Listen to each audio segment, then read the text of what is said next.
Hare Krishna, everyone. Welcome to this week's edition of the Hare Krishna Project podcast. This is episode number 110.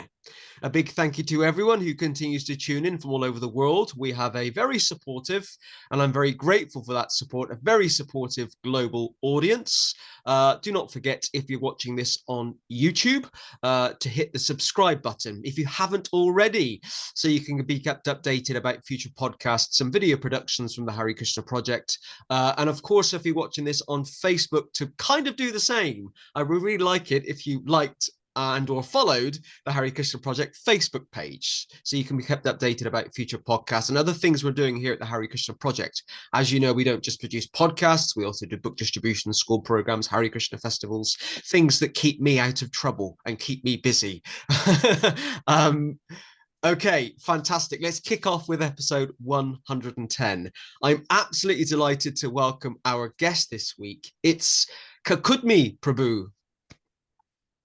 Hare Krishna. Thank Hare you so Krishna much. Prabhu. It's great to have you with us. One of the things I'm loving about my own podcast is I'm getting to meet all these people from all over the world that I wouldn't have ever met otherwise. So Without having to go to India. yeah, I mean, Zoom and the internet, it's just like, it's changed the world, isn't it? You know, Yes. which is in a positive way. Okay, so Kakudmi Prabhu, we're going to start with the first question. It's the nice, easy question that every guest gets first. It is, please tell us a bit about you and where you are from. Yes, Hare Krishna. My name is Kakudmi Das. My Karmi name is Christian Kolega, and I am from Croatia. I was born there in the city of Zadar on the coastline, and I lived there until I was 18. And then I moved to Rijeka to go to college. And there I met devotees, and I quit college. I dropped out, and I joined the Hare Krishna temple. That's a very brief sort of half of my life. Yeah, I grew up in Zadar, pretty much normal childhood, very happy childhood. And I went to music school for a while for accordion. Didn't like it very much, and then quit that and took up my father's guitar. He taught me how to tune it. And then I started playing rock music, which I started listening at that time. Rock and heavy metal music, which actually, in retrospective, I can see how that music, more lyrics than music, turned me into mystical, desire for mystical experiences. And the idea of karma and reincarnation was kind of imprinted in my mind without knowing about it, listening to Iron Maiden and some other bands that sort of dabbed into those mystical themes. And I love the music, so I did read the lyrics, and I sort of developed an interest without even knowing about it. But then the war happened in Croatia, so everything got put on hold. I was 16 when it started, so kind of the best years of your youth got spoiled by the most horrific experience that anyone can experience in their lifetime. So that was for about 3 years. I was there, and the worst part of it. And Zadar was also hit pretty bad. The three worst the three worst hit cities in Croatia. One of them is Zadar. And so I didn't at that time. Actually, right before the war, when my high school started, a couple of devotees came to my high school and tried to sell some books. So they presented it as mystical, India, yogis, pyramids, something. I heard those words, those keywords that made me like, oh, that's interesting. Let's read that through the summer. So they suggested very clever Sankirtan technique is like, well, you don't have to just buy one book. You can buy two books, two people buy two books, and then you just exchange them when you read them. You buy one book, but you actually read two books. So we're like, oh, that's a great idea. So we bought 2 books, friend and I, and it was Perfect Questions, Perfect Answers, and Science of Self-Realization. And Life Comes from Life was another book that was sold in mass in Croatia. So we took those 2 books, and he said, "Which one do you want to read first?" I'm like, "I'll take the smaller one." So Perfect Answers, Perfect Questions, Perfect Answers. So I took that book, I read it completely, and the only thing I remembered from it is that I really liked it. I couldn't remember anything, like the content, what he was talking about, just that I really liked it. And I remembered constantly the word Prahubaha, which was Prabhupada. But I remembered it as Prahubaha, so something, Maha, Baha, Raha. But I couldn't remember the word Hare Krishna. Never, never. I mean, I read it so many times, I just didn't pick it up. I didn't think there was something important. There were so many, strange names that I actually read Prabhupada's book and I couldn't remember the name Krishna. Then that was right before the war. So the whole war, nothing, no mention of Krishna, nothing. I never heard of it. And then I went to Rijeka, the town that was spared by the war. There was no war there. In some parts of Croatia, there was not one bullet, not one grenade, just refugees and sort of normal life. So Rijeka was one of those, college city. So I went there to college, actually to run away from war. I couldn't stand it anymore. I was, going insane, and which was, expected. So I went there and I was like, oh, finally I can like live in peace. There's electricity, water,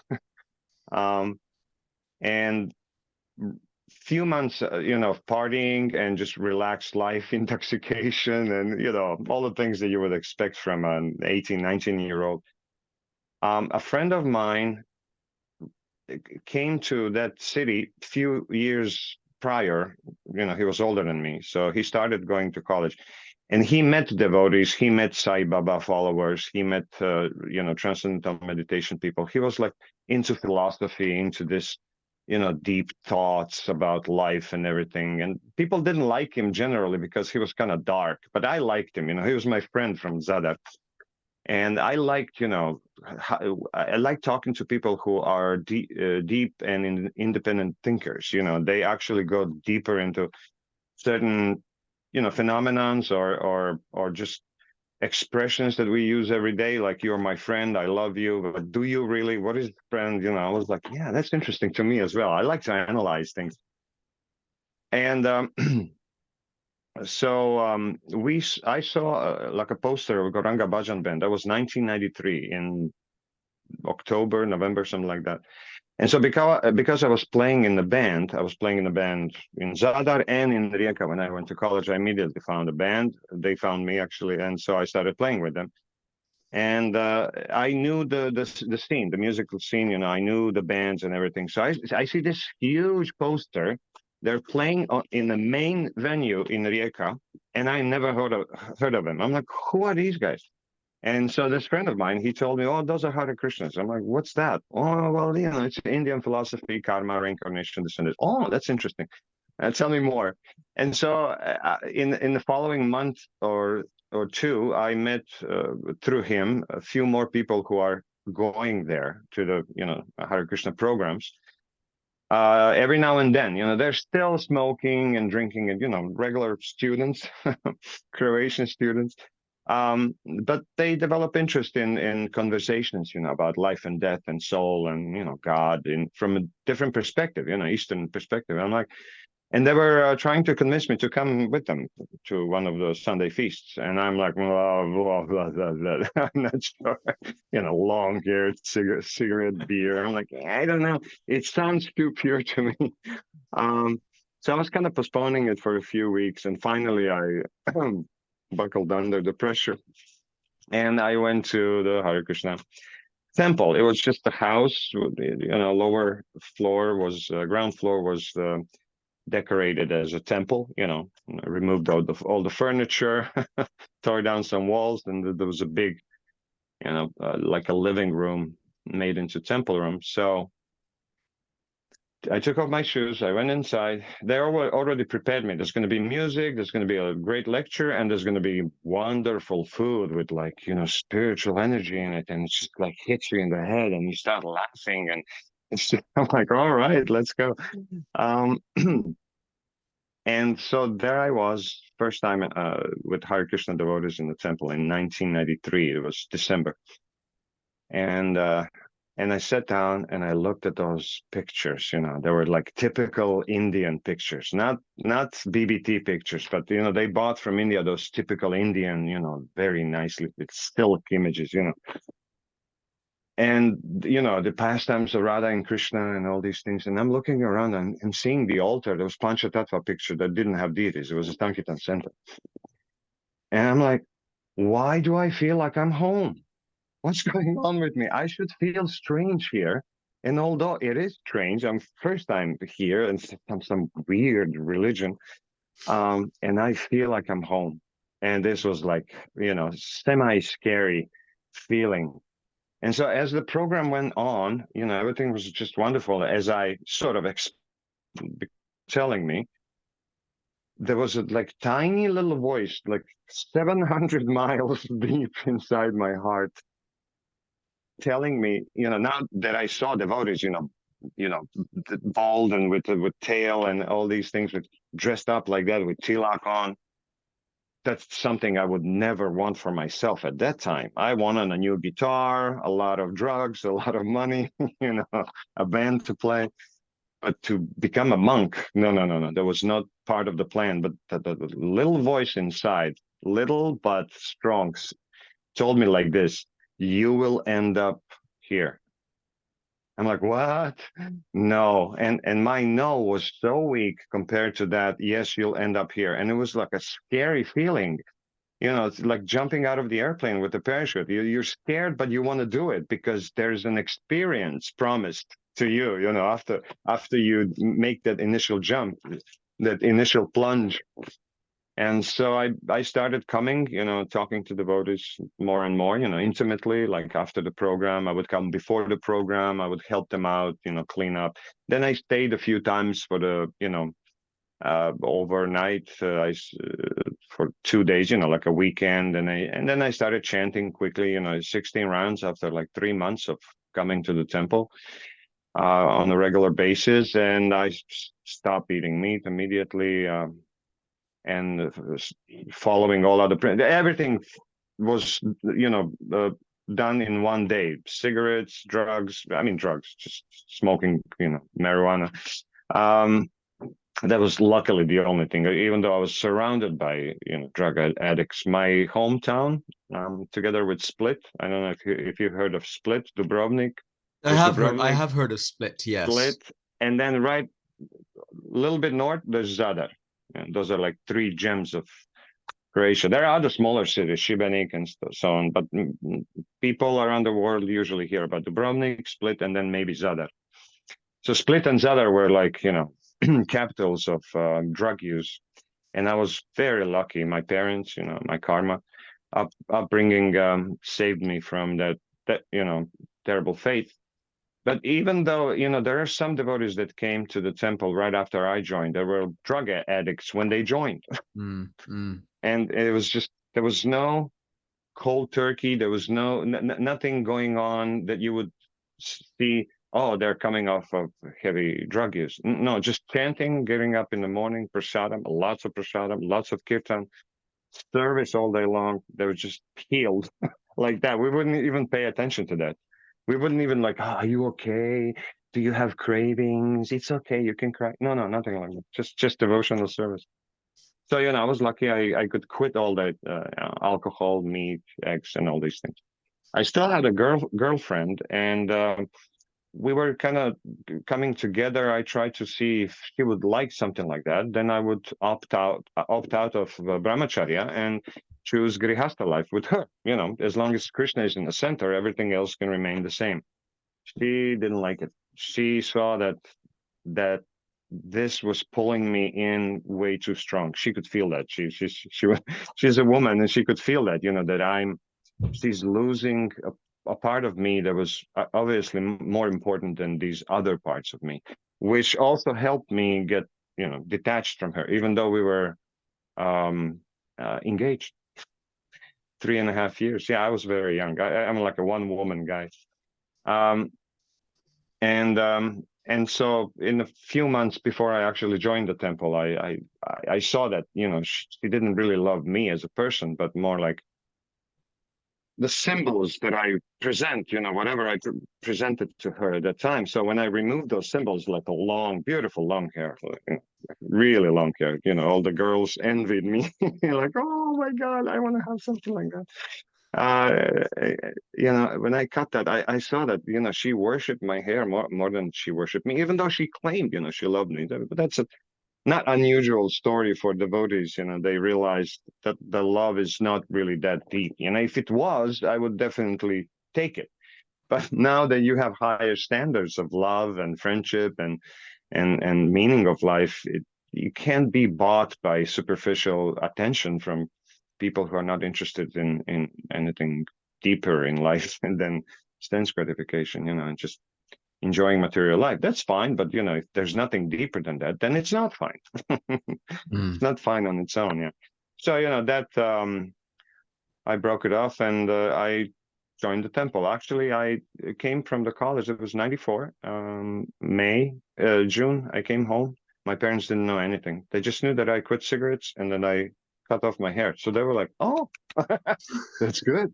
And then I came home. I told them I quit eating meat. Oh, okay. I guess that's healthy. A little weird because we are very much meat eating and fish. My father was a fisherman, so it's like, oh God. Uh, that's strange. Like, are you gonna get enough of nutrients? And oh, don't worry about it. But then when they realized that it was because of religion and not our religion, but some other religion that nobody ever heard of in Croatia at that time. Plus, it was war, middle of the war, 94. That's like middle of the war in Croatia. It's like huge military actions were prepared and executed at that time. My father was, of course, in regular service. I was also in the regular service for 3 months as a teenager. So I got triple points for that in the military. And I had a gun and everything. So he was like, what the hell are you doing? Betraying everything. He was really angry. My mom was in shock. She was on pills. She ended up in the emergency room because of stress, because they didn't know where I was going. And I wasn't going in Croatia. I actually got through the devotees in Rijeka. I got connections with Sweden.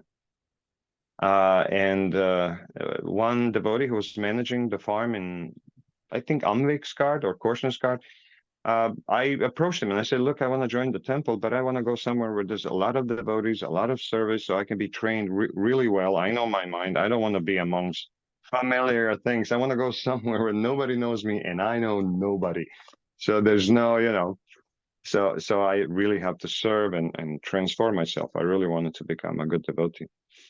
And he says, okay, yeah, there's still some room, do you mind working on land and with cows? I said, anything you give me, I'll do anything. I said, okay, we like that. And so they actually arranged the ticket and everything was waiting for me. So I came home June and I told my parents what I was going to do, and they almost killed me. They took away my passport, so you're not going anywhere. Even though I had the right, I could just, fight my way, take the passport, and I alienate my parents forever, from Hare Krishna movement. But I didn't want to do that. So I asked the voters, what should I do? They took my passport away. So it's just wait. It's Krishna's arrangement. Don't fight them. And it's their parents, they're not some people, so you should see what Krishna wants. And so that whole summer I had to stay home.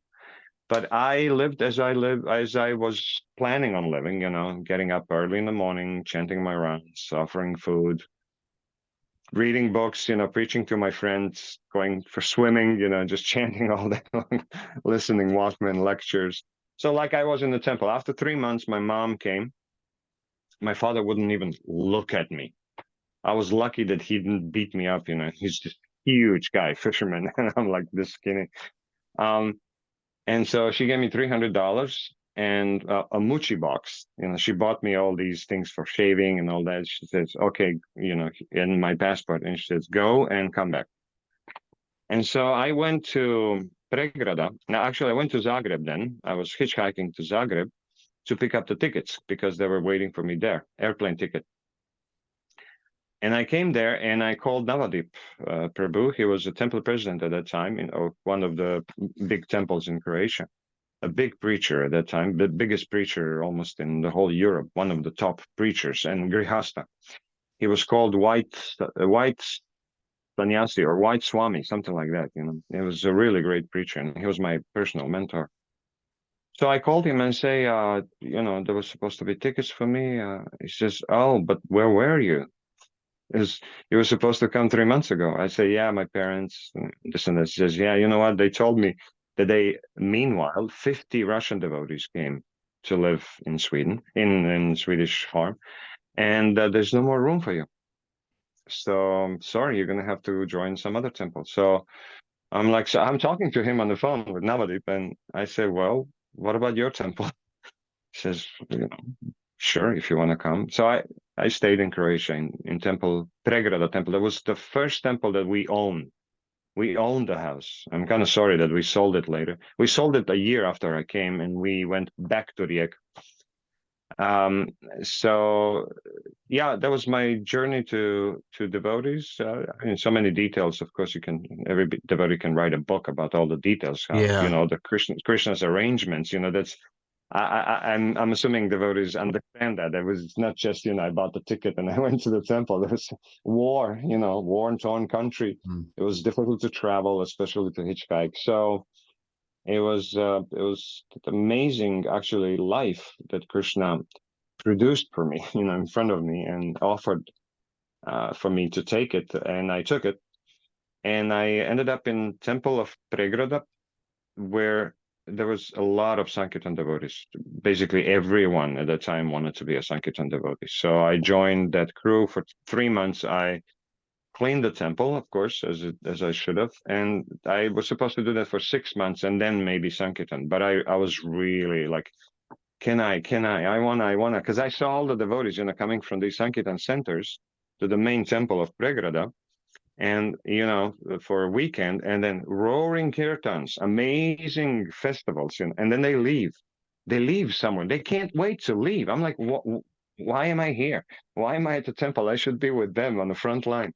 So I developed like this strong urge to go with them outside and to just, risk my life and to burn it out for Krishna. I had that strong desire. I still have it. So I went to that preaching center. It was 94, December. It was still 94. December, Prabhupada Marathon, and I started distributing books and incense and prasadam, whatever they had. I took it with me in a bag, and I went out, and so I did that for a year and a half. I wasn't especially good in that. I was also distributing CDs and tapes at that time. There was Hare Swami thought that would be a great idea to distribute our own, tapes. So we actually made some copies of Aindra's, Vrindavan Mellows, and we printed it nicely, and we actually sold that. I loved selling to people who never heard Hare Krishna tune, let alone a Vrindavan Kirtan, and they loved it. It was like from another planet, I would put Walkman on their heads, people, when I stopped them.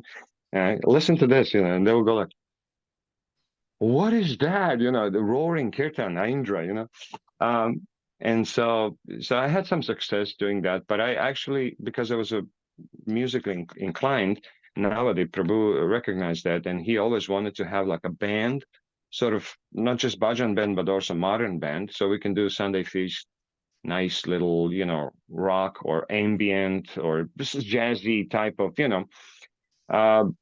higher class. So there was one other devotee at that time that was part of congregation, and he was a musical genius. He was a professor on the musical academy, and so he played multiple instruments like a virtuoso.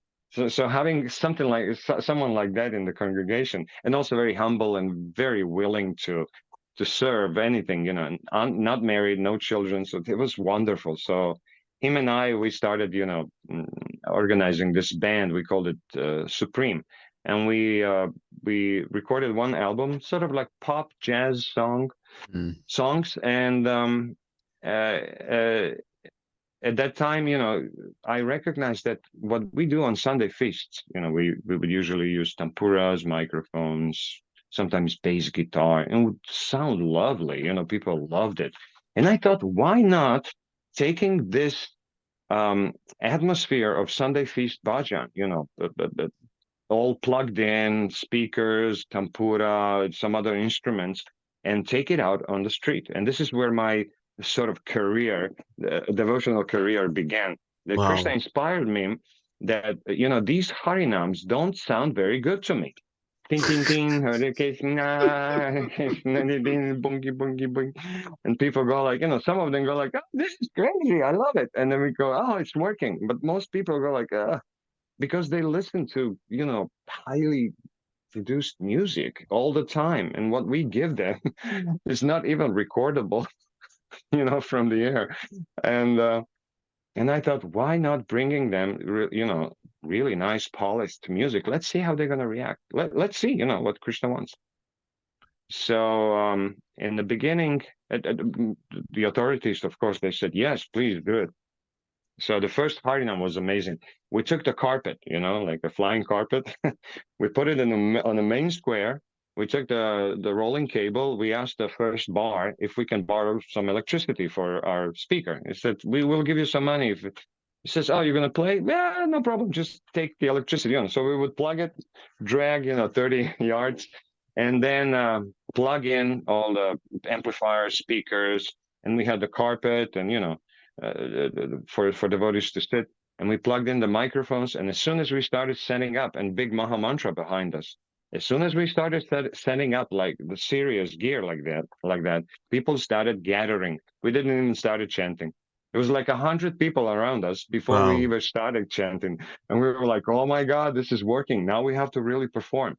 So I realized that if we do good Harinam, like really prepare it and sing it, chant it, but also sing it, and in multiple voices, harmonies like that, you can get hundreds of people glued to you, absolutely unable to leave. And this was every single Harinam after that. And I did thousands and thousands of Harinams like that. So, my temple president, he says, you know what, you should take our van, the smallest van that we have, take one or two devotees from the temple and the rest of them from the congregation, and just go on tour. And I'm like, really? And I just got initiated. So he was like young devotee, 2 years in the temple. That's not even 2 years, year and a half in the temple. I got initiated in 96.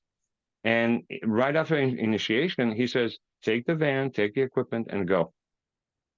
Report your Harinam to the police, day or two before, like it's law, and just do it. And that was such a success. It's like still like from the dream. I still remember that like amazing, long running dream. It was such a success. We had hundreds of people around us every single night. And every night we did Harinam in a different, small town. We went to the islands, coastline, of course. It was Mm, summer mm. and we absolutely, rocked it. We came back after a month. We had so much Lakshmi. We collected so much money. People loved it. We collected so many addresses. People wanted us to call them. They wanted to join us. They wanted everything we had on the stand. We had a little like a stand with books and like a table, with books and these necklaces, and they wanted to buy everything. So it was like a green light from Krishna. It says, do this. I want you to do this and do it really well. So for the next 3 years, we bought bigger van. We bought all the equipment, for us, so that we don't depend on any temple. Nobody can call us at any time when we're on tour. Hey, come back at Janmashtami. We need you. We need the equipment. No, we're independent. You get your own stuff. And Rohini Sutta Prabhu, because I had some disagreements with, at that time, the temple president, because he was paying attention more to what's going on, Sunday feast and all that, than to our Harinam tour, which was extremely successful at that time. So that was 96, 97, and 98. In 99, we went to America. We left Croatia. And so those 3 years, we did the whole summer, like from the May until the end of October, we would go from the top of Croatian coastline all the way down to Dubrovnik, and we would do Harinam after Harinam after Harinam each evening. And there are some recordings on YouTube. If you type in JHP, which stands for Jagannath Harinam Party, that was our name, Jagannath Harinam Party. Wow. We actually made an album. It's also on my channel, bhajans.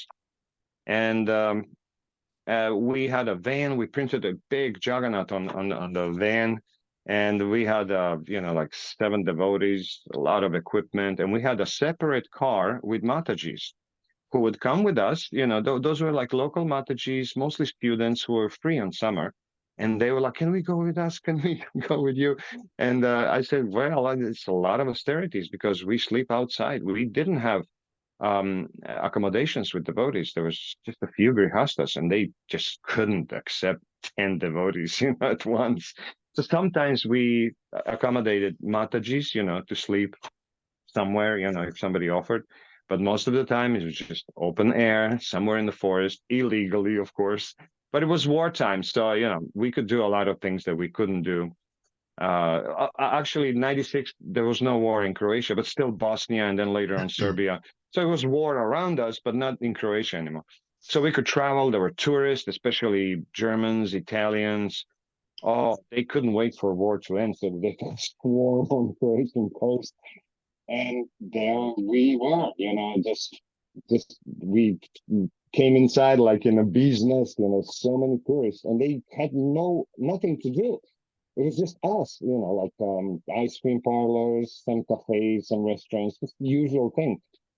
They didn't have any street performers, and we were the only ones with the equipment. And actually, since the electricity was a problem, not everybody will give you electricity, and because Harinam depends on that, we had to have our own. So I bought this little generator because in the war, in some cities, especially in my city, there was no electricity, and all these cafes, with those slot machines and stuff like that, they needed electricity. So they all bought these portable, sort of like noiseless, means less noise. And then when the war ended, they had plenty of them. I could buy it for for nothing. So we bought a nice little Honda, 650 watt. We could plug in the lights, spotlights for the night, because we always played at night. It was summer. You can only play at night. People are otherwise on the beaches. So we would turn on like lights and big Maha Mantra behind us, carpet, devotees, headset microphones, bass guitar, harmonium, and people would just gather in hundreds and hundreds. And they bought books and necklaces. They wanted tilak to be put on. We had in Dubrovnik once we had 20 Italians walking around with triple necklaces, with tilaks on, with beers and cigarettes. It was like a controversial at that time.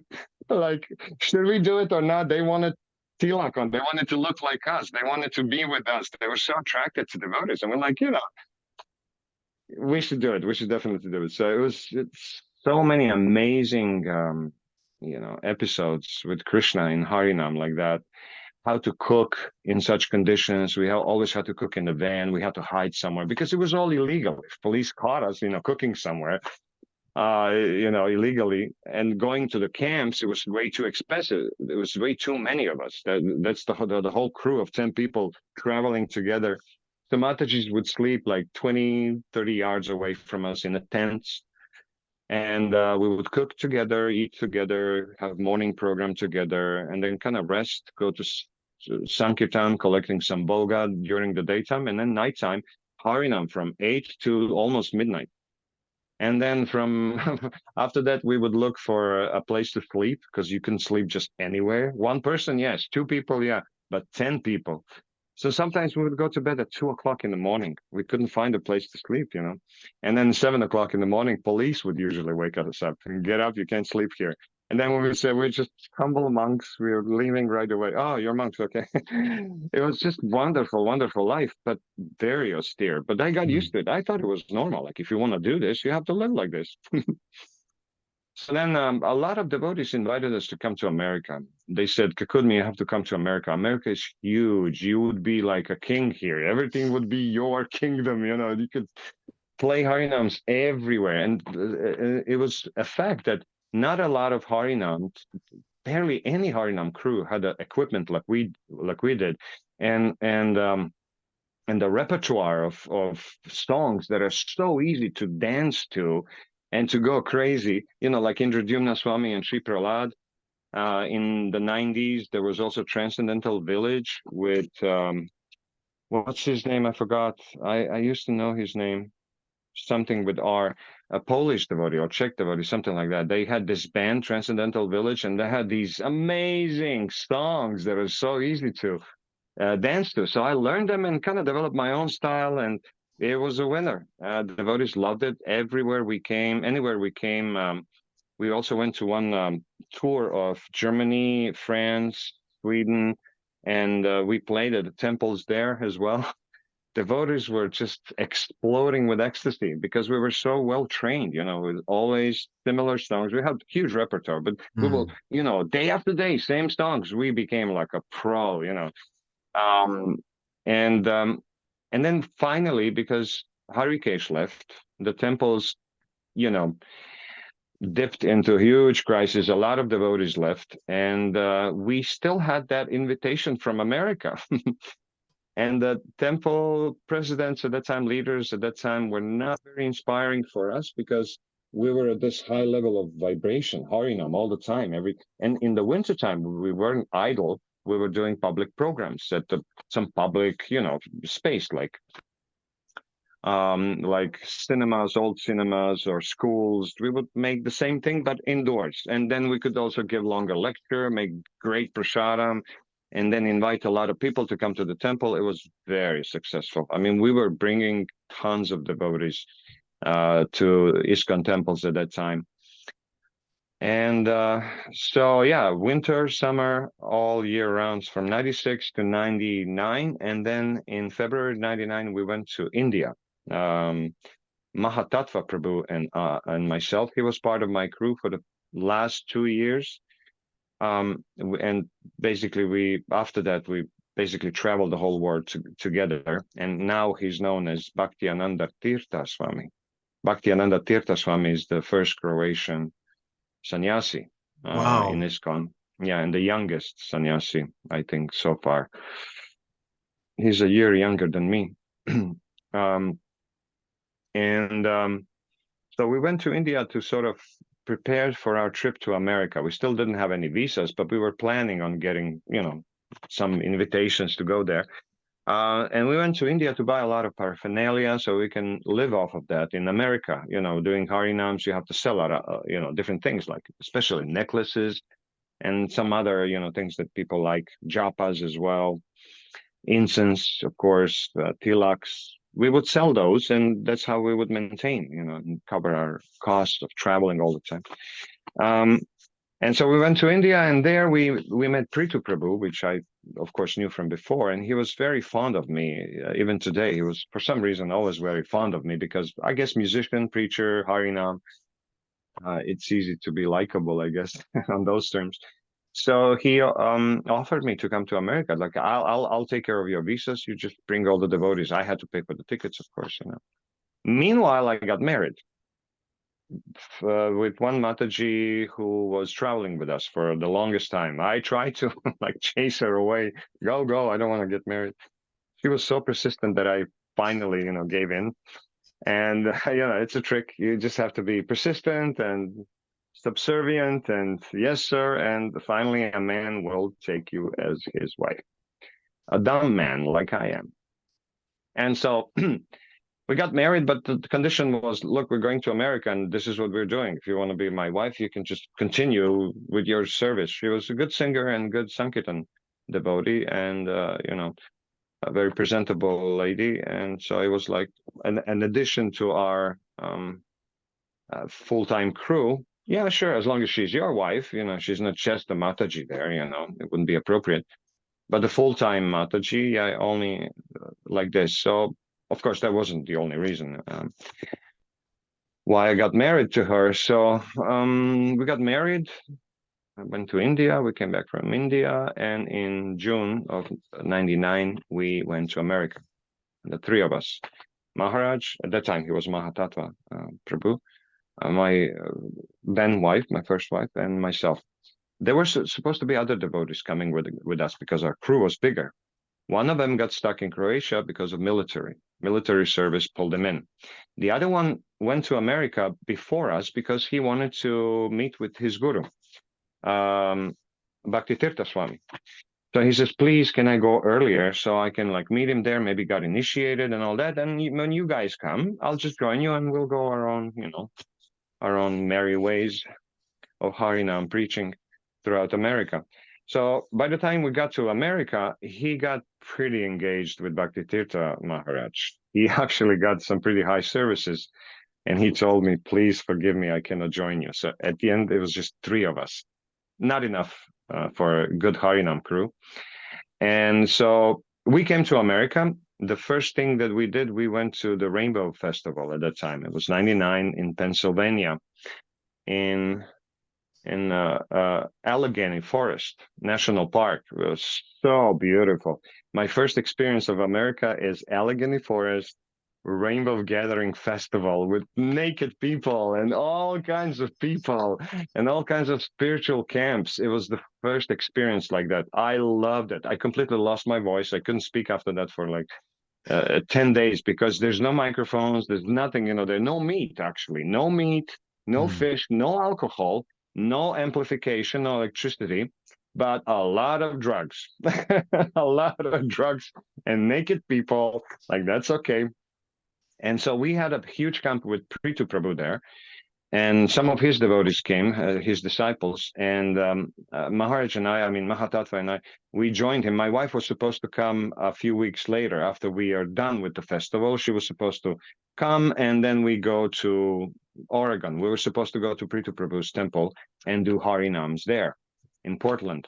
So first 2 weeks in Allegheny Forest, it was just... It would be supposed to be like a 3 series of 3 hours of your podcast to cover everything I saw there. But the preaching was just amazing. And we took 3 or 4 devotees with us in the van back to the Portland temple after the festival, new devotees. And so when that was done, we went to Portland.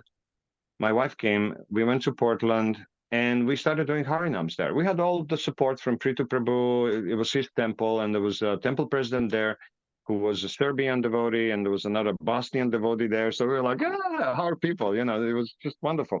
But Portland is just rain and rain and rain and rain, Seattle, Portland, Seattle even worse. So we were like, we can't do Harinams here. In the middle of summer, it was 99 summer, and it was just raining every other day. And he says, yeah, you know what? You're not going to profit very much here. You should go to LA. Well, let me recommend you to Sovas Prabhu in LA. And let's see if he's willing to. It's a big community. Everybody wants to go there. So don't have high expectations. You're not the only one. So let's see what he says. So I talked to him. He says, okay, we don't have a Harinam crew. So Vas Prabhu said over the phone, why don't you come for Ratha Yatra Festival? It was already August at that time. And spend 2 weeks here. And then we'll see how we match up. Let's see what we can do. And finally, we came to LA. It was a beautiful trip. And I saw the Santa Monica Promenade. One devotee showed me, like, this is where you're going to do Harinams. And it was like a dream, like a paradise. That's it. I'm staying here. I'm never going away. I'm going to die in this city.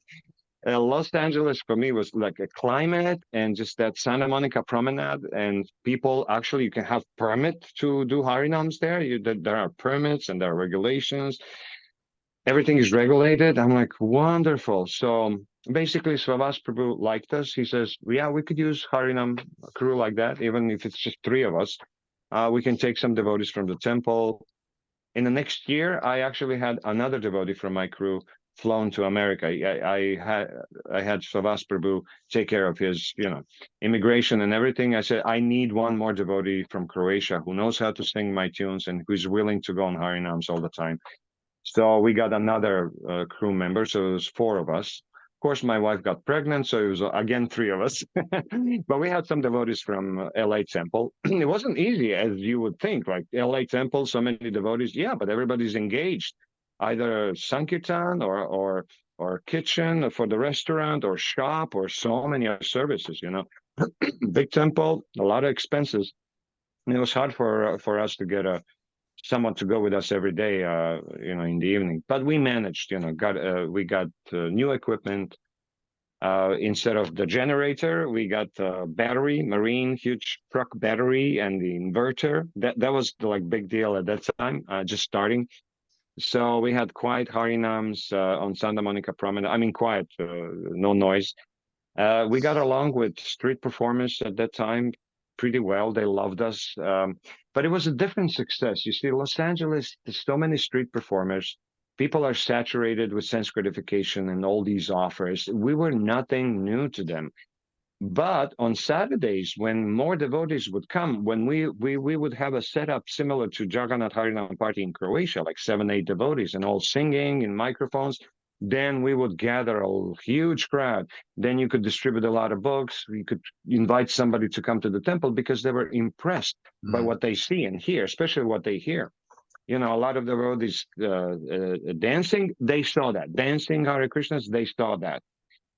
But they never heard almost studio performance, you know, bhajans. So that was quite interesting. We managed to recruit some devotees in Los Angeles over those years, but nothing like in Croatia. It was a difficult job to get Americans to join the temple, but we managed to get some. So we were doing that. My son was born there. And in those years, we were doing a lot of Martin Luther King's parade, Halloween Harinam in Santa Monica. I have those videos on my Kakudmi channel. You can just type in JHP Halloween, and then you'll get 3 or 4 videos or even more from Los Angeles. So you can see how we had those huge Harinams there. But over the week, we would go like 2 or 3 times a week to Santa Monica Promenade. It was like a nice, quiet Harinam for devotees. People would like it, you know, they would like it. We just didn't get huge crowds. So I took that as a new phase of my service. Krishna wants me to do service unattached to the results. This is how it is here. And just go out and do your service. So I was doing that until they revoked our permit. On some crazy basis, like we had to list every devotee that comes to Harinam. So when they come and see our permit, that all those people are there. If they're not, they can fine us. And I was a poor grihasta, I couldn't afford those fines.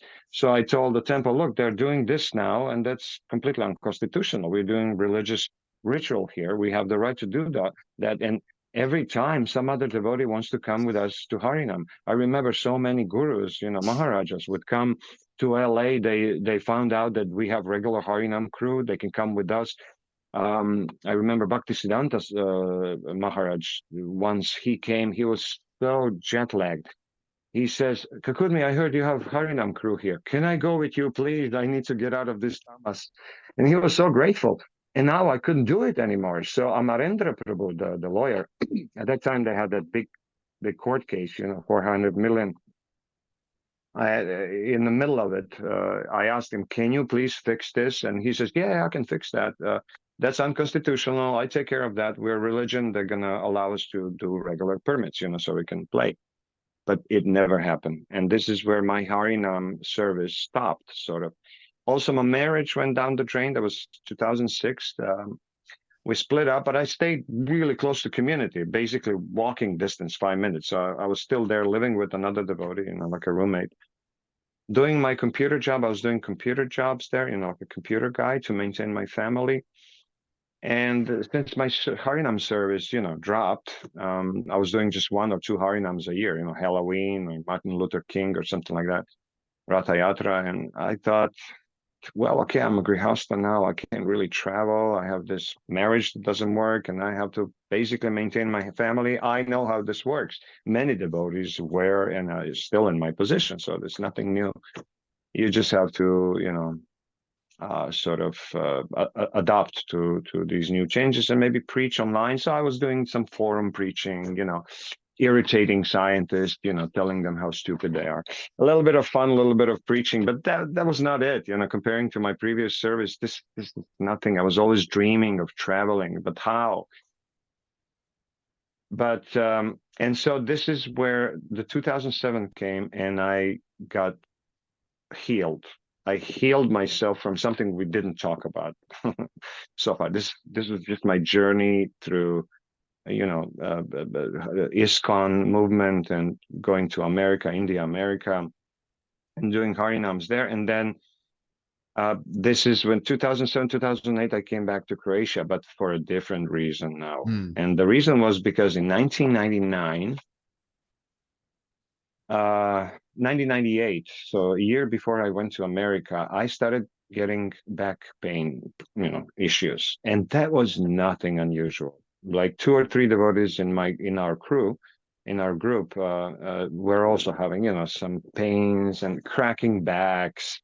And helping each, when you stand like this and somebody comes from behind and then lifts you up and your spine just goes crack and you go like, oh, that feels good, or if you go like this, and then like that. So we were doing these things because we spend a lot of time in the van, a lot of time, pumping harmonium on the floor. So I thought maybe, dragging heavy equipment, musical equipment, all these microphones and stands and speakers, you have to drag them from the van to the main market square. You can't just drive a lot of times into the market square where you play. You have to drag all that equipment. So I thought maybe that, but that's not heavy. I'm a young guy. I can take that. It's not a big deal. Why my back hurts? So it was in the beginning, dull pain, just dull pain in the lower back. I crack it a little bit and it's better. But over time, it became, persistent. It didn't spread anywhere. It was just more persistent. I couldn't get rid of it. So I thought maybe I kind of made it worse because of all this cracking and bending and all this trying to relieve the pain. Maybe I damaged something, so I started worrying about it. And then I went to India. What I mentioned, that was the only time I went to India in February of '99. And in the airplane on the way there, so it was first London and then Delhi and then Calcutta, because we went to Jagannath Puri and then Mayapur and then Vrindavan. So there was problems on the way there. There was some delay on the Heathrow airport, and then we came to on the way to India, on the flight there. It was a long flight, as you know, 20 hours or something like that. My back was killing me.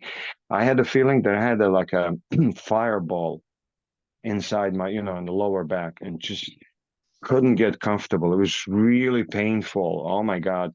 Couldn't wait to get there. Finally, we got there. And then there was, of course, in Calcutta, delays on the train station, hours and hours of waiting. You have no idea why. Finally, train came, another 16-hour delays on the way to Jagannath Puri. By the time I got there, I was sick.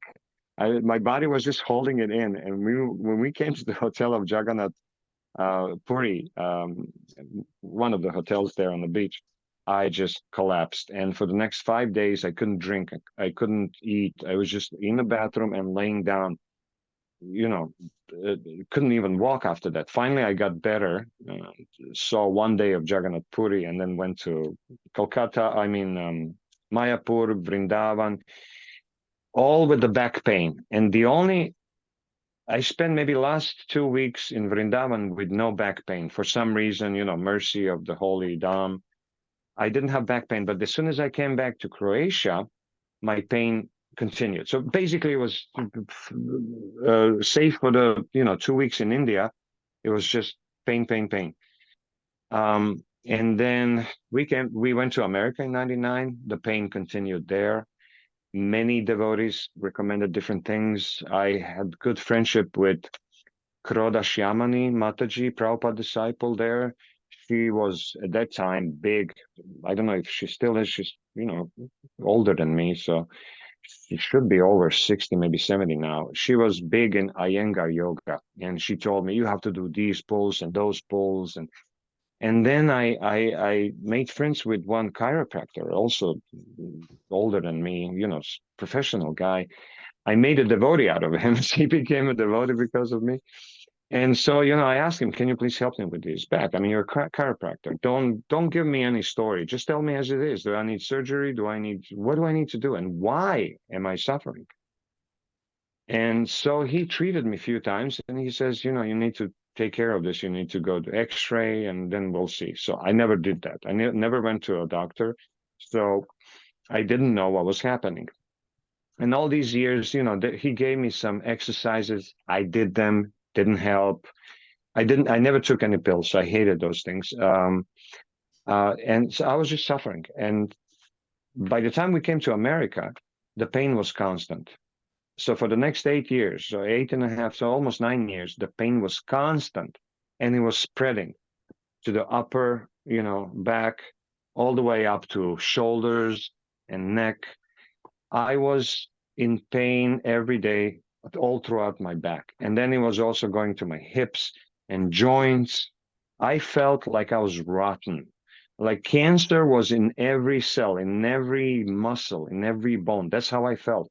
If somebody offered to give me a bionicle torso at that time, I would accept it. Give me a robot torso, I'll accept it. I'll rather deal with screws and chips than with this rotten, painful flesh, That's how I felt. And then at one point, what happened is that I got almost paralyzed. It was some trigger moment for me. At that time, I was already divorced. So I thought maybe, relationship with my wife, because it was strained and she wasn't happy. After divorce, if the pain lets off, then it's probably that. But it didn't. So it wasn't that. Um, so a year and a half after the divorce, I got, I had another relationship with another woman.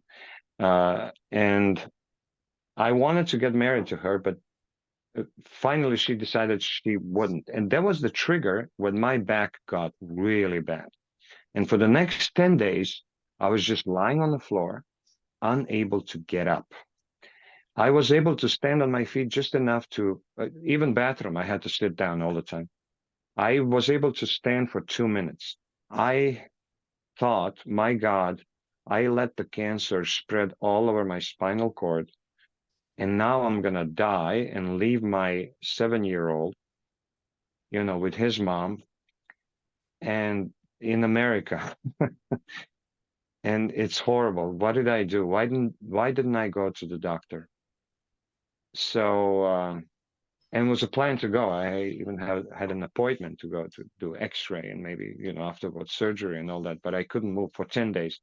So finally, a devotee friend of mine, with whom I did computer work with him, some jobs, and we were really good friends. And he knew about my situation. He called me one night. He said, "Look, I have this book from this guy. His name is Dr. John Sarno, John E. Sarno, Sarno, and." He's saying here, he told me, he's saying here that it's all emotional. That has nothing to do with physical things. No diseases, nothing, just emotional. And you have your divorce and problems, the financial. I was also illegal in America. We came legally on R1 visa, but then one devotee gave me wrong instructions on how to renew my, after a year, how to renew my visa. And I was left there, without papers. So I was illegally there. I was working illegally. Hi, America. Sorry, I couldn't leave. I had a child, but my child was legal, and my wife was okay. I mean, she had another devotee take care of her papers. She was okay. So temple kind of felt bad because devotee that worked for the temple screwed up my papers. So they all right, we'll take care of you. You can live here in the community. Just do some service. And so that was kind of lucky and unlucky, because if I had a work permit, I would still be in America. I had some great job offers at the time because of my computer knowledge, and I couldn't accept it because I couldn't work, legally. So finally, yeah, he told me, this Dr. John Sarno is saying, it's all mental. And I'm like, all right, that sounds like Vedic, because in the Vedas, we know that everything comes from the mind. The mind is the source of all troubles. But how? Where? What am I doing in my mind that is causing me this kind of debilitating pain? This is incredible. It's like somebody's pushing knife into my bones. And nobody can tell me why. And so, I went online. I got up for 2 minutes. I typed in Dr. John Sarno, and I got a transcript. It was 2007, December. Transcript of some radio show that he presented his findings. He's an old doctor, just general practitioner, that figured out in the 70s that this back pain issues, this epidemic at that time, It was nonsense. Like people are getting back pain for no reasons, and the persistent back pains. He realized it was coming from the mind, and what he realized. So I read these few sentences Mm, that mm, triggered all my Vedic knowledge that I had so far. As a preacher, you have to know a lot. You have to know how to deal with people, different people, and if you're successful at that, that means you know some psychology, at least useful in the Vedic terms, you know. So I said, okay, that sounds like Vedic. Let me, you know, read what the guy says, because I was very skeptical of psychology and medical practice in general. I consider them all cheaters, you know, mostly. There are a lot of sincere people there, but, you know, the science is mostly, you know, not very good comparing to the Vedic. It's very superficial and starts from one point and ends in one point. There's a lot of context that they skip over. So their, how do you say, diagnosis are not acceptable to me. And so he said like this: whatever emotional, whatever situation you have in your life that you don't like, that you are attempting to change, and it's not working, you know, and you hate it, or hate it. You don't notice that you hate it. You just go against it. You go mm, against whatever's in your life, be that people, situation, finances, health, anything. Whatever you resist, persist. That's how he said. I'm like, oh my God. I have a list of few things in mostly my life was great. I had great relationship with devotees there. I loved what I was doing, you know, computers and all that. It was easy job for me. Um, I had satisfying relationship at the time with my girlfriend, and I had very good relationship with my son, you know, and I was there. I was there in his life all the time. And I was happy with myself as well. You know, I couldn't object to anything more than regular objections of, you know, I'm in Maya, I'm in this world, I'm gonna die one day, and I'm not yet surrendered to Krishna. Yeah, you know, just nothing out of the ordinary with me. But how long that pain lasted, for 9 years, and it was just getting worse and worse and worse. mm. That was out of the ordinary. That was like, what the hell? You know, I couldn't think anymore, and I was just there all the time. I remember one day, maybe like a week before I self healed, I said, Krishna, will I ever feel my body without the pain? Because it was 24 hours, 24/7. It wasn't like, you know, a certain time of day. I woke up 4 or 5 times a night to change my position so I can continue sleeping. It was just horrible. And you can notice it on my face only when I would do this. Then people would go, you have back problem? Otherwise, I would hide it. I would just, you know, just joyful, you know, happy, positive person that I always was, you know. And so I read that and I believed him. I believed John Sarno. I said, yes, you are right. I am resisting a lot of things in my life. I want things to happen differently. I want to have regular job. I want to have green card. I want to have more money. I want to have a good wife. I want to have this and that, you know, and I'm not getting it, you know, it's not happening. And I cannot, you know, ask Krishna all the time, begging, come on, give me this, give me that. I know I'm a devotee. I know I'm going to get whatever I deserve. I cannot ask. And even this disease, it could be my karma. It could be some sinful activities that I did and offenses. I cannot complain. What am I supposed to do? If Krishna wants me to get healthy, I'll get healthy. But it didn't work. This line of thought didn't really work. Why? Because I didn't understand why I'm suffering. Once you understand why you're suffering, the suffering stops. You don't have to do anything. No position, asana, or change of diet, or a change of pillows and mattresses. Nothing, nothing has nothing to do with that. And my problem was so severe because of a lot of driving I did in LA and a lot of sitting in, next to computer. I actually had to sit like a woman giving birth. My legs had to go up like this on the table, and I had special chairs that would, you know, recline like this, and special pillows underneath my lower back. Also, when I was driving, special pillows. Otherwise, 5 minutes and I was kaput. I had to get out. I had to get up every day for 9 years. Can you imagine that? You know, I became like a disabled person. I just had to learn to live with my disabilities. It was terrible. But I couldn't complain. I didn't complain, to people. I didn't play like a victim. I just, it's my life. What can I do? So finally, it took me 5 minutes to set up in my head like a vow. From now on, everything that's happening in my life is perfect for me. It's like a nectar. Even if they're putting nails in my in my hands, I'll go like, thank you, Krishna, because this dog needs this leash. I'm like a dog, my senses, my embodiment, my whole perception is like a dog. I'm a low class embodied living soul that cannot really handle this life without huge amount of help. I'm so dependent, and I'm struggling here on the other side of the world, trying to maintain my life, and it's not really working. And maybe I should give up this desire for control and betterment, which means control. If I want better, that means I want how I want. And Krishna just wasn't rewarding me. But I did so many Harinams. I couldn't even say that. I couldn't even think that, because I knew if I say that, I'm trading all of my devotional service for Mm-hmm. what? For a few months of rent in expensive Los Angeles? No, no, no, no, no.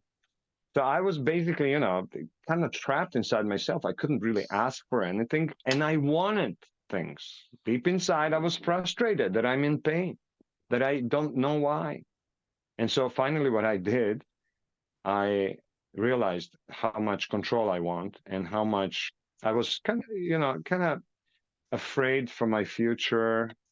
Being the kind of character that I am, I'm very analytical. I'm very forward thinking, and if I'm not sure what I'm going to do in 2 months or next month, if I'm going to have enough job or anything Mm-hmm. else, I don't like it. I feel it in my heart like a cancer. This is not good situation for me. And but I'm a devotee. Why do I have to have so much control? So it's conflicting. So finally, I decided to do something that I was supposed to do a long time ago, which is to surrender. And then I realized that there's the different levels of surrender. It's just there's a Chaitanya Mahaprabhu level of surrender. There's Advaita Acharya's level. There's a Prabhupada level of surrender, and there's me level of surrender. And I have to accept the me level of surrender, which is in phases. So my first phase was, I promise you, Krishna, that even if I had to sleep under the bridge tonight, I will never, ever, ever worry or think about my financial future from this moment on. I promise you, kill me if I break this promise. If I start worrying about my finances, give me some cancer that kills me in a week. I don't want to live like that anymore. It's horrible. It's not working. So I remember lifting my hands up in the air. The Hiranyakashipu asana, which is not his asana to me. It's a candle or something like that. You go on your toes. Of course, I couldn't do it like him completely on like a ballerina on toes. I'm not that advanced. I just like completely stretched out myself, my back and everything, and I inhaled that idea of letting go. From now on, I allow Krishna to do anything he wants with me. I'll die of hunger. I'll die of exposure. I'll die under a bridge, but I'm not going to worry myself anymore. So I let go of that huge expectation of life, from Paramatma, from people around me, and I just became like liberated in the moment. All of the pain from my body. By the time I did this, there was no more pain, nothing. In my lower back, I couldn't believe it. I was like struck with wonder, and that this is not possible. I couldn't believe it because it was first experience. I wasn't pro in this. So for the next 3 days, I couldn't sleep. I couldn't do anything. I was just like hysterical. I was waiting for my pain to come back. I'm like, okay, if this is real, then even my expectation pain shouldn't bring it back, because now I know what I did. And the pain didn't come back. The lower pain disappeared completely. The only thing I could feel is that there was pain there. You know, like you have a feeling that there was pain there, but now it's gone. I can. It was a dream, the dream inside the dream, in the beautiful paradise dream. That's how I felt. Krishna gave me this amazing experience of self-healing. Actually wasn't self-healing, but that's how it looks from the actually inside your mind. It looks like I did it. Of course, we know that Krishna has to censor everything and sanction everything. So he allowed me because I did the right thing. Of course, if this was the right thing, then anybody who does that should have similar results. And so in the next, that was December.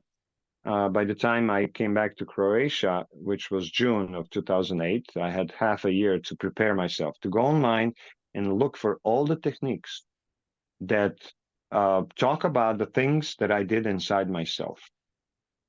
What I did was without any technique. I just decided to let go of everything, to accept my life exactly as it is. Not like, all right, I'll accept you the way you are. No, I love you. Like a little fanatic, like a flower children of the flowers, completely different mentality. And I had to force it inside of myself. It just wasn't just going in, the old fears, they want to come in and you go like, no. I have arrangement with my Lord. No more worries. He's my manager, was always. He presents himself as a supreme controller. So why am I worrying about anything, anywhere, anytime, about anyone? And so this is what I decided, nothing else. No more worries. And at that time, the pain was gone in like the matter of 3 minutes. The only thing that was left was 50% of my neck and shoulder pain. And that pain was as such that for 9 years, I couldn't turn my head at least to one direction all the way without feeling huge pain, like a big needle was stuck in my. And people who listen to this, who have or had these problems, they're gonna identify with every single word, because everybody goes through this when you have these kind of problems. Very similar pain structure, and pain propagation. It's very, very similar and identifiable. So I realized that my lower back pain was not the same problem as my upper body pain. That was connected to my relationship with my mother, women, all these things in my head that I then took my time, about 6 months, to resolve in my head, to let go of all the traumas, all these things. I'm speeding up now. There's a lot of things to say about this. What do we need to do in our mind in order to actually release the trauma and then feel pain going away before your eyes? You can actually feel it going away. It's amazing. You get like these, like, how do you call that when you feel like pins and bumps, needles, like pins and Yeah, needles or pins and something. needles. Yeah. Exactly. As the oxygen starts flowing into those blood cells, and blood cells are spreading it into those muscles and tissue and everything, you feel like pipe has been opened and finally the water is coming through. Like finally you get oxygen in your body. And so it took me about 6 months and I was completely pain-free, neck, everything. And I had this arrangement with Krishna. Anytime I don't notice the negative emotion that doesn't belong in my perception, please give me pain. I want pain. I want severe pain so that I know that I'm making a big mistake in my perception. I don't want to do that anymore. I don't want to do wrong perception. It's a waste of life, waste of time, waste of, oh my God, Krishna's resources. So that was the end of my life in America. I decided to turn around, go back to Croatia, because my then ex-wife always wanted to go back to Croatia. She wanted to go to America, but when she came to America, she realized that's not for her. I loved America. I still love America. Not the way it is now.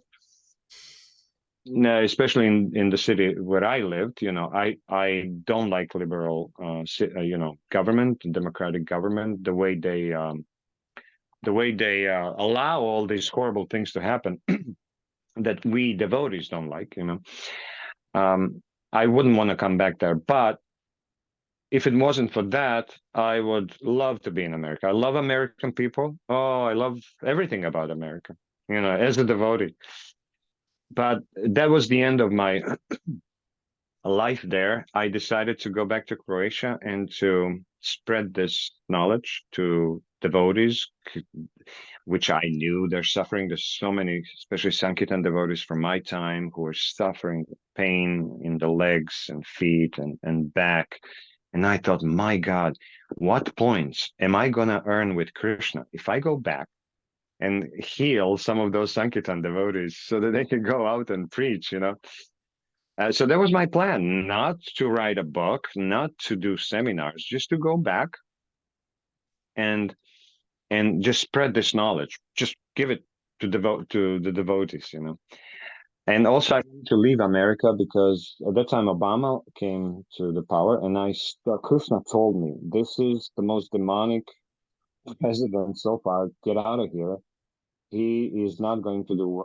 You're not going to do well in America anymore. So I got that impulse, which I usually don't even provoke. I don't believe in my own emotions, that I would listen to them, especially big decisions. I need counsel of many devotees, not just my feelings.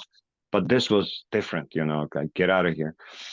So, and that was just that financial crisis started then. And so it was a great move. Oh my God. I loved that I moved to America in 99, and I loved that I moved to Croatia, back to Croatia 9 years later, in 2008. So I came to Croatia and I offered my services to devotees through their website. And one Mataji came. She was barely able to drag her feet to my apartment. She was all in pain, rheumatism, and all these things, back, bones, everything. She was depressed like that, and not in very good condition. And I was fresh from my own healing, and all these 6 months of researching internet, and I found EFT, emotional freedom technique, which was closest to the explanation of what I did to myself in order to open up the blood in the oxygen in my blood, and to heal my body. NLP, neuro linguistic programming. Louise Hay, she was wonderful. Still is. I mean, her instructions, and self-hypnosis, stuff like that.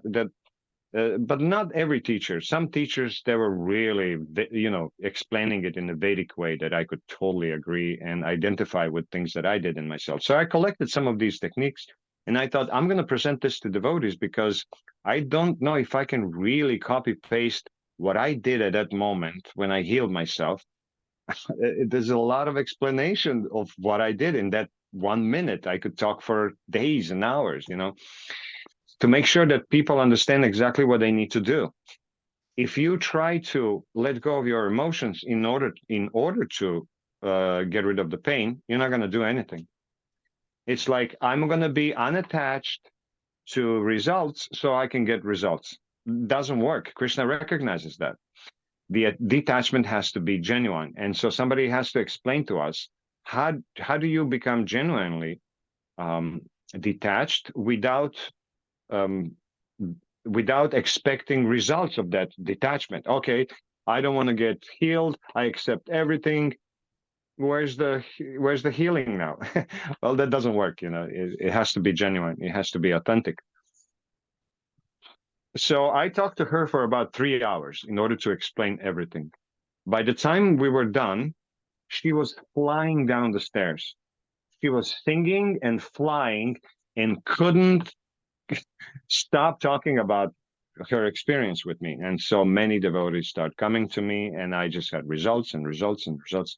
I thought, if this was just my karma to heal myself at this time, because this could be it. What if that's your karma? And now you're trying to sell something, to everybody, but that's not everybody's karma. So yeah, that's true. That's true. So if it is not just karma, if it's a genuine law of nature that God, Krishna provides to everyone, I'm not envious to anyone. If a demon uses the law of nature, he will get the results that are promised by such action. And so I thought, it has to be above karma. It cannot be just, I want to get healed. You cannot do it from the point of the body. You have to do it from the point of Atma, of the soul.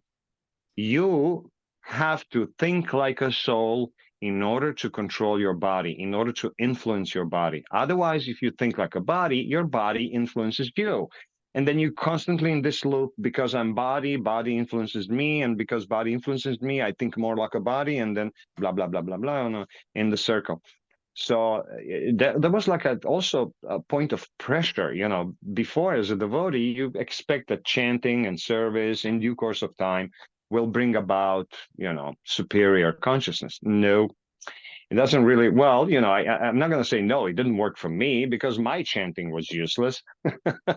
So I couldn't expect that my chanting is going to bring about such huge change. It was more like a mercy case. I hope Krishna will reward me with devotional service in due course of time, even though such sentence didn't make much sense to me. I knew I had to do something, not to really deserve, but to kind of earn Krishna's trust and to get credited by some level of perceptions that I can do more service, without becoming puffed up too much and strayed onto different road because Krishna gave you some power. Now you're going to do stupid things, as it happens a lot of times. So I try to avoid that by giving devotees the knowledge for free and for the nation, Brahminical. I decided no more earning money, no more prices, no more calculations. Whatever Krishna gives me through donations, through people, I will accept that. And if I have to go hungry, I'll go hungry. I won't think about it anymore. Of course, people like it, everybody's charging, especially for healing. They charge a lot of money for therapies, for talking, to people. I didn't. So the word got out quickly, and then, family of devotees who are not devotees, they were also, sent to me, and then their friends and their friends. And in a matter of like a month, somebody told me, you need to do seminar, you need to do, lectures. I'm like, I didn't plan to do this, but okay. So I put down, what I talked to people. I had to talk to them for like 3 hours to explain how I did my technique. And they told me, you need to write this down. I'm like, it looks like I'm going to have to. And so I wrote my first book. And I wrote my second book, all because I had to do seminars, and to prepare seminar, you need to put it down on paper. Mm. And then I realized, okay, this is for seminar, but I have to expand each chapter more and more. I need to write a book. So I wrote my book, my first book. Wow. Thank you for sharing. Look at that. Yeah, it's a small book. Is that you on the front? Yeah, that's me. I didn't want to have any copyright infringements in the future. Yeah. So I thought, people are going to say, oh, you put yourself there. Well, if I put anything else, somebody can sue me later on. And I'm not into that. I don't have the money to fight. This is my second book. Basically, this is one book, part 1 and part 2. It's called Samoozdravlение, which means self-healing. And I put down everything that I was talking on my seminars. I would write it down. And within 3 months, I wrote the first book. And it also took me about a month or 2 to write the second book, because I had everything in my head. I just had to put it down. And from then on, it just, it jumped up. People called me everywhere to do seminars. From 2009, I started in 2009. It's amazing. It's really amazing, actually. I mean, what I've loved about our dialogue today is that I asked you the first question and you've just shared everything with me. It's wonderful. And I've just sat back and relaxed. And I think only one of the podcasts in 3 years has this happened, where I've just sat back and relaxed. And because sometimes you interview somebody and they really have to be, like, I have to kind of try and get information out of them. But you're so passionate about what you do. You're so enthusiastic about whether it's kind of Harinams or Krishna Consciousness, how you came to the movement, or self-healing. It's been great, and it's almost as if you memorized all the questions I was going to ask you, and it's been absolutely fantastic. I mean, so in terms of now, in terms of on a full-time basis, are you running workshops and writing books and running seminars? Is that what you do, like, for a living? For a living, yeah, Brahminical type of living, which means I'm giving out knowledge and receiving whatever people give me. I mean, you can read it on my YouTube. It's in Croatian. If you like these videos, please support my work. And then there's a link on my website that I explain how to support my work, so that people understand that I don't earn money. I can never accept any regular pay, like a salary. And also I am I don't consider myself Brahmana. I just do Brahminical work. And as such, until Krishna gives me some other service, I have to do it Brahminically. I mean, I want to do it really Brahminically. And I have to have in front of me a project that's more important than me, or even my personal work. And this is the second part of my activity, which is the Varnashrama farms, right? That finally we have a whole story. We have preaching on the streets. We have temples, right? ISKCON temples where you can go and become a devotee and get trained. And then what?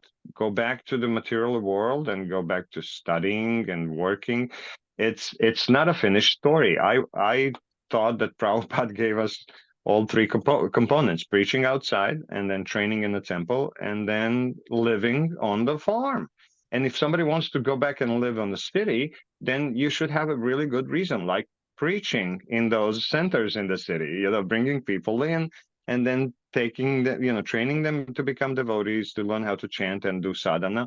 And then if they're good preachers, keep them in the city, but they also have to go to the farm to learn how to live there, to learn how to, care for the cows and horses and land and plants and food.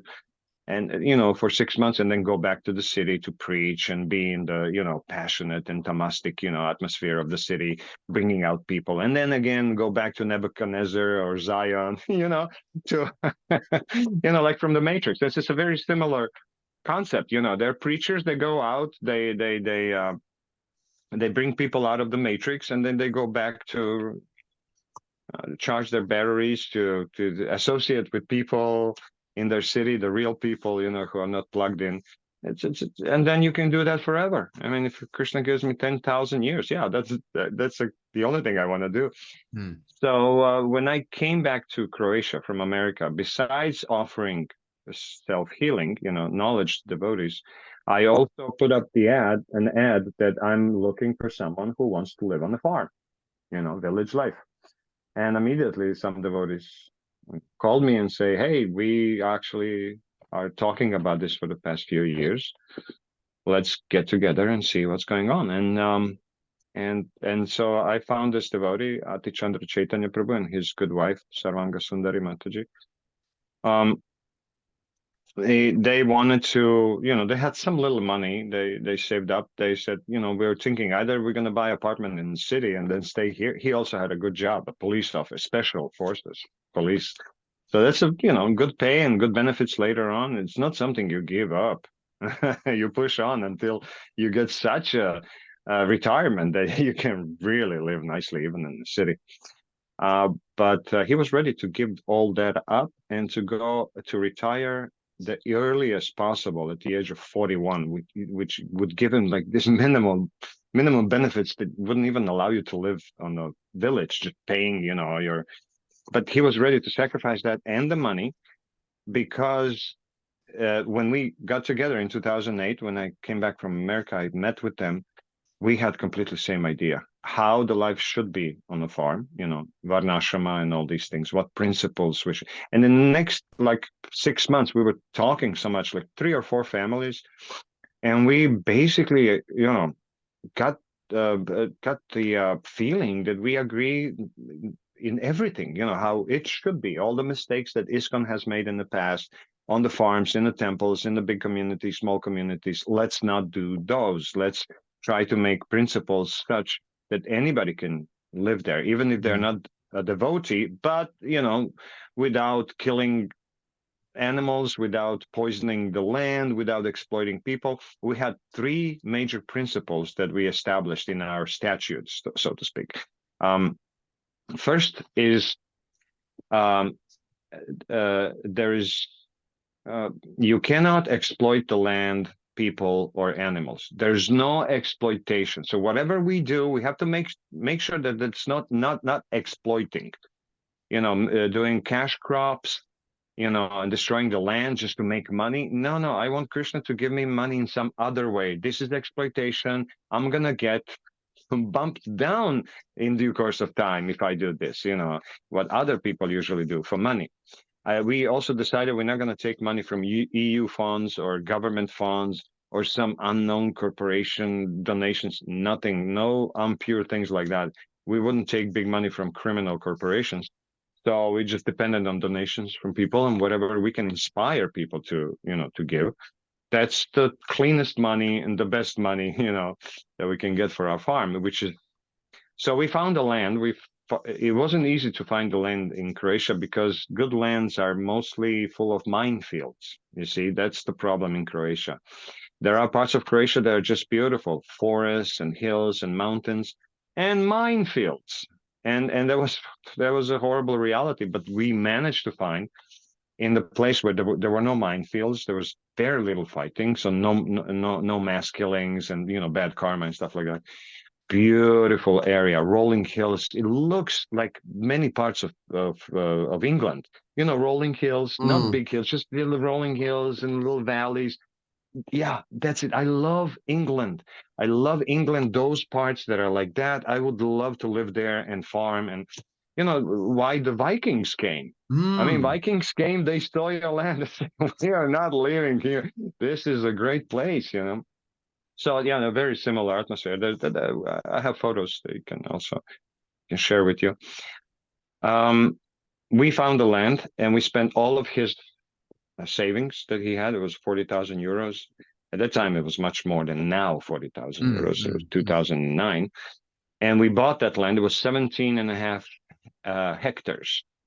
That's almost double the acres. You know what hectare is. That's so 175,000 square meters of land, pristine land. Nobody did anything on those lands for 40 years because people were moving out.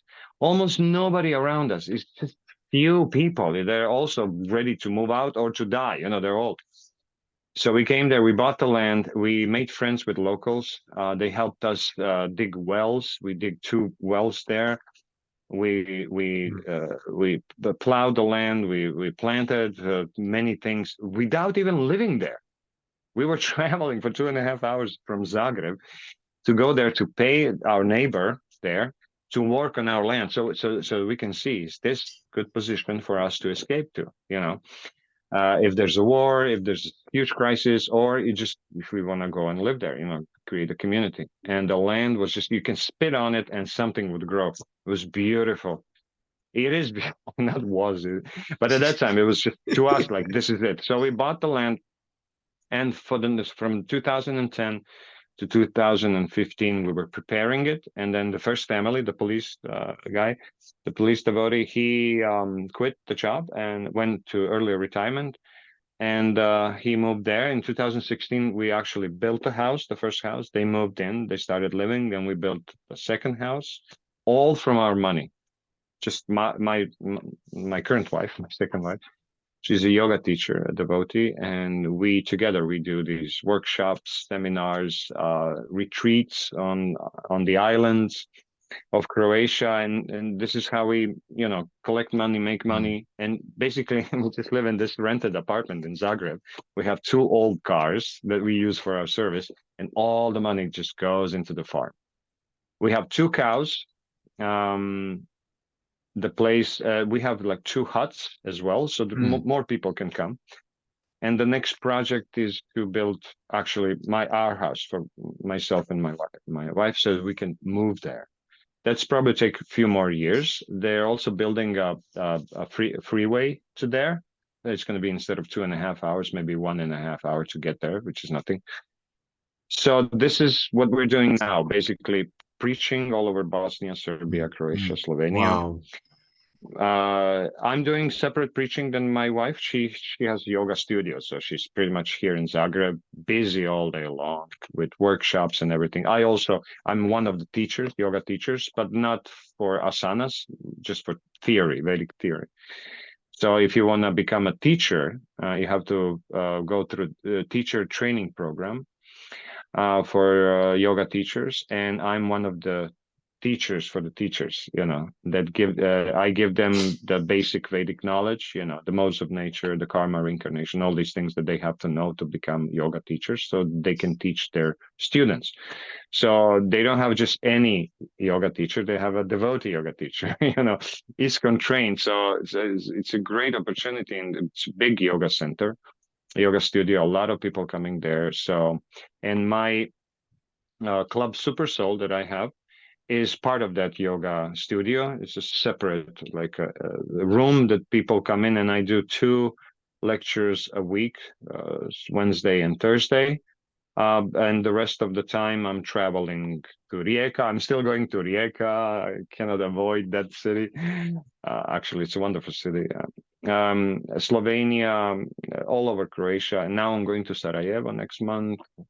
I go to Belgrade as well. Wow. Wherever people call me, you see, I never advertise myself for one day. I have my website, but I never do programs for myself. Somebody else has to call me. I don't organize seminars for myself, except in my club, which is, mine. I can do it anytime I want.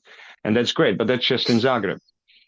The rest of it, whenever people call me. So this is my story. Ever since I healed my back, I never had problems again.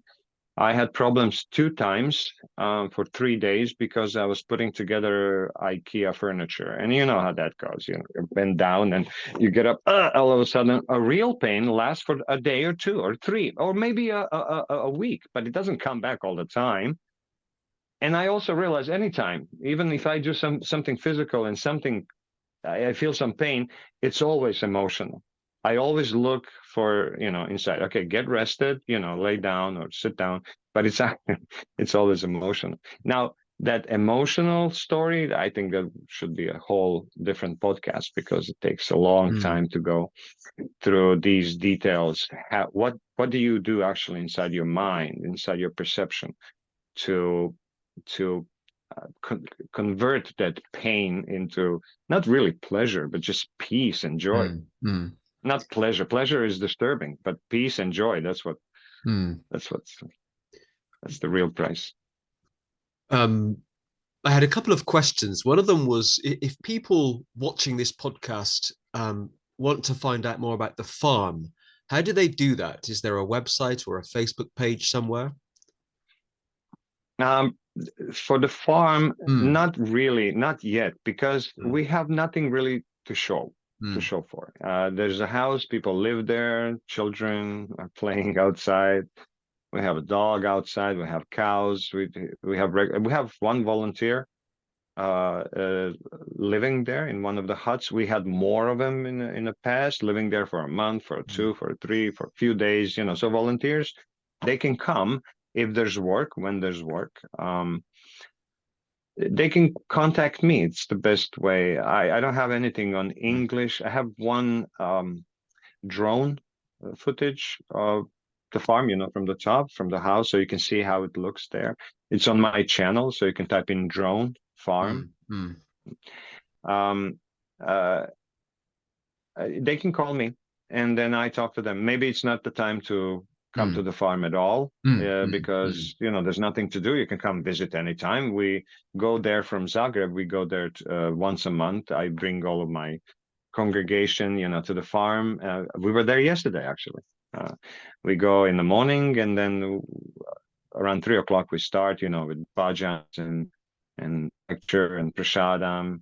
We walk around the property to show to people who are there for the first time. We talk about our plans for the future. We want to have, my vision is to have their, the usual stuff, Vedic Academy, and to allow other religions, Vedic religions, to live there, as long as they're vegetarian. So you cannot exploit, and exploiting means killing. Killing animals is exploitation. I will kill a cow if that's the only way we can survive. Devotees know that line. I will eat a cow if that's the only way we're going to survive, because there's more sin in killing a human being by starvation than killing a cow. it is. Human beings are still more important than cows.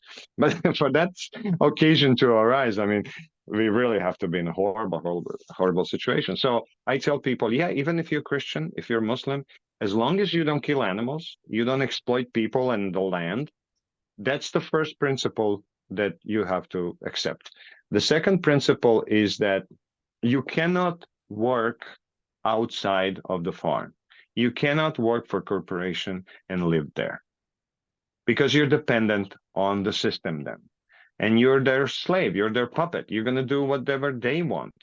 And so we cannot really count on you. When we have to do farm work and you have to, you do your own thing, you're not really part of the community. And so if you really want to live there full time on our property, of course, you can buy your own property there, that's on sale, and do whatever you want. But as far as living on our land, because we bought 5 more hectares, so now we have 22, 23 hectares of land, and it's a lot of land. We can build a lot of houses completely on one land, and it's our rule. Whatever we decide, it's legal there. It's legal, and we can accept or not accept people who are not willing to, follow that. So the second rule is, we depend on each other. That's the only way we're going to survive. We depend financially on each other. And the third rule is there's no promiscuous behavior. And those 3 rules are very general. So when you break them down, what does that mean? That means everything that we're following, except I don't care if you're ISKCON, if you're Sai Baba, if you're Shivaist. In the Vedic culture, there's room for everybody. I want to see those temples everywhere. I want to see a temple every 50 meters. I saw that in India, and I love it. Small temples, like little chapels, built. Christians do that everywhere. There's a chapel, especially in Croatia. You go in the forest on an off-road somewhere, and there's a chapel in the middle of the forest. Somebody built it there. It's wonderful. I love it. So yeah, we have those principles. We want to build a school for children. We want to build academy. We want to build hospice. Everything that the community needs. But we want to do it in a way that is not rushed. Quickly. We need a lot of money, a lot of construction, and then politics, corruption, bad actors, bad agents, come in because they see a lot of resources. When they come to our farm, they see, oh, you have to work here in order to make something happen. And most people say, yeah, I would like to go somewhere where there's already everything set up. And I tell them, but you're going to be a guest there always. Why don't you stay here and build everything from the ground up, become close to people that live there? And that's going to be a real home. But everybody wants to have options. Everybody wants to, have divorce paper, already ready in case of, something happens. What we did, and this is the most important part, I think, with this farm thing.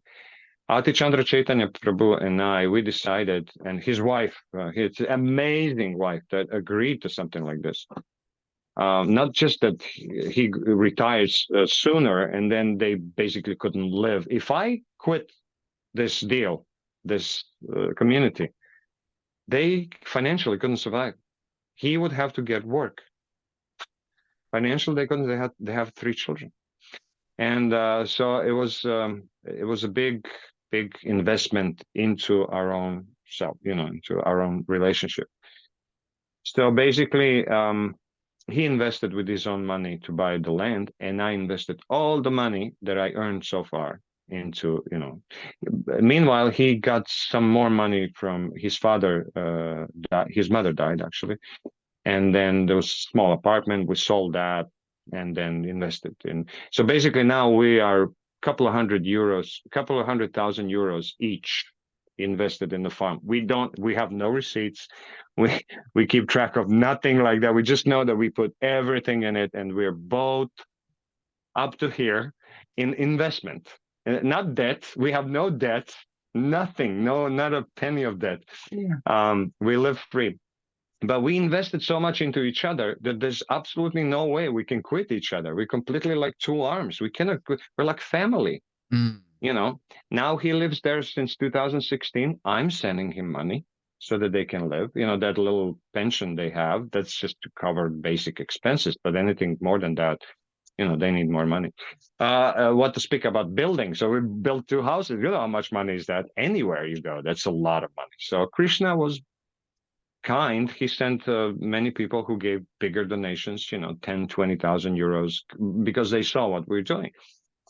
And they wanted to see this farm, you know, flourish so that they can have also a place to crash, to come and maybe live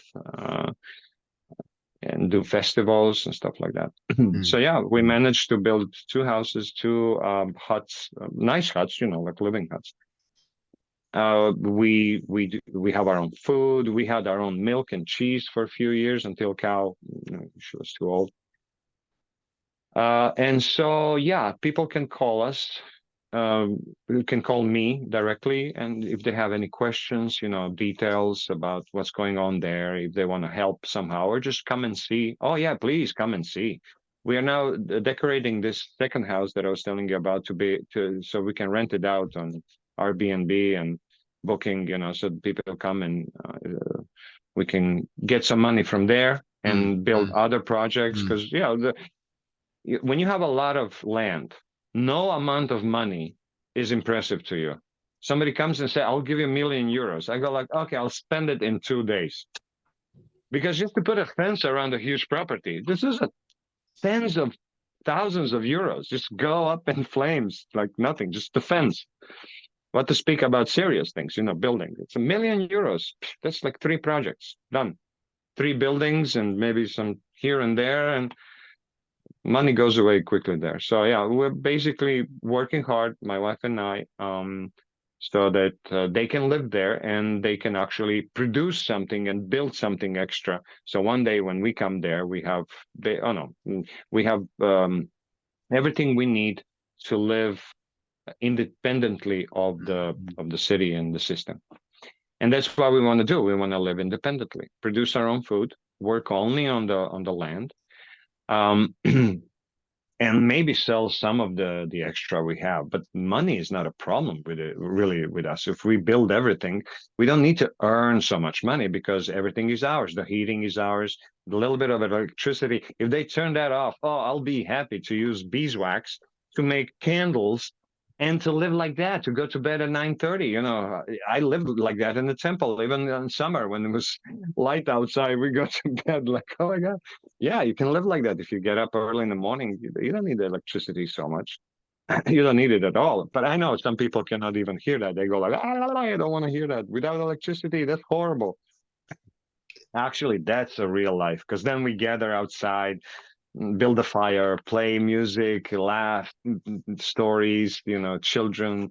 We do shows and dramas, and because there's no electricity, there's no internet, we have to entertain ourselves, and then great ideas come about, like we used to in the 80s. We had to be outside all the time. You know, even some of us had computers, but that was like low class, you know, for when it's rain outside, then you play computer games in the 80s. But otherwise you're outside. So yeah, I want to bring that back, you know, especially this young generation doesn't look very good. I mean, they're completely addicted to virtual reality, which means the reality that doesn't exist. It's creating psychotic people, and just spending 1 month on the farm like that, just touching animals and looking at the animals every day and happy people heals you up completely. So basically that's my story without too many details. That's you know, when I read your questions, I quickly read your questions. I'm like, well, I'll just go chronologically because I remember my years and dates really well. Some people don't. They go like, I'm not sure if I know exactly which month, where it's all in my head. Well, I have to say, for me personally, and I hope for others, it's been wonderful to hear your story. It's so detailed and interesting to hear, and you've lived a very fulfilling life until now, and I hope it's even more fulfilling in the future, that you're really someone who's trying to serve Srila Prabhupada, trying to serve Lord Krishna. And I hope at some point in the future I will be at that same level as you in terms of being able to surrender. You know, I mean, I'm a lot better than I was years ago, because devotion, those are the levels. Yeah, but I'd like to be even more surrendered. I still worry about things, little things, and I wish that I wouldn't worry about them. I need to have shraddha, faith in the Lord, that he is going to look after me. Everything's going to be fine. And no, let me correct you, please. Not everything is going to be fine. Everything is fine. He Is is fine. looking for you. Yes, You it's see, such there a we go. trick. It's a perception trick. That's one of the things that when I talk to people, I notice how they talk. I'm like, yep, you're totally in a different Is fine. time zone. You have to be here and say, no, no, he is doing that. So because he's doing that, how do you feel about it?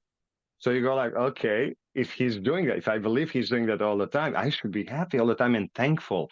And that's one of the things I became so thankful and grateful and always thanking for everything, even so-called bad things, like the things that aren't going according to my plan. I go like, no, no, no, this is from my Lord. This is all sweet. And then it turns to sweet when you think like that. Krishna just turns the arrangement around and shows you all you have to do. And throughout the whole Bhagavad Gita, the list of things Krishna wants us to do, just love me, trust me, let me lead you. That's it. Is that job? Is that a job description? No, that's a description of a lazy person enjoying on Hawaii's. Like when you do what Krishna says, you're enjoying in a major way, enjoying but differently. You don't want to enjoy, but Krishna then forces you into this bliss and this peaceful state that you can see his arrangements all around you. You cannot be stupid anymore to be afraid because it's every day. Every day there's a proof. So yeah, that's my life, far away from real surrender. Prabhu, thank you for your encouragement. But yeah, I just instead of pretending to be advanced and all that, I just admit that I'm stupid, and Krishna is taking care of stupid people and drunk. I'm not drunk, but I'm stupid. So Krishna is taking care of me, and I'm so happy that he's doing that, that I want to share that to other people. You feel stupid? Good, surrender to Krishna. You feel fallen? Good, surrender. But we heard this word surrendered so many times, and we go like, yes, yes, surrender. But we don't really know what that means. We don't really do that, because if we stop worrying about money and all the health, then we think, oh, but then Krishna has to serve me, so I have to worry. That's a completely wrong concept. Krishna is serving you already. You think you're gonna ever take control of your body, or your body fluids and pressures and temperature? Never. That's all Krishna is doing. What about your memory? How it's serving you when I'm speaking now? How the words are coming? That's all Krishna doing. I mean, he's fulfilling my desire, but he's serving me all the time. So why am I pretending that all of a sudden I'm going to take over all these? No, no, there are specific services that Krishna wants us to do. Take this knowledge and spread it out. The rest of it is not up to you. Stop it. Stop meddling. This is how I heard from Krishna. Stop meddling in my business. And I'm like, I'm sorry, I'm so stupid. And then every day trying to let go of that desire to go back into, but I also have to worry, because if I don't worry, everything is going to go to hell. No, no, no, no. Yes. Kakudmi Prabhu, we've been talking for almost 2 hours.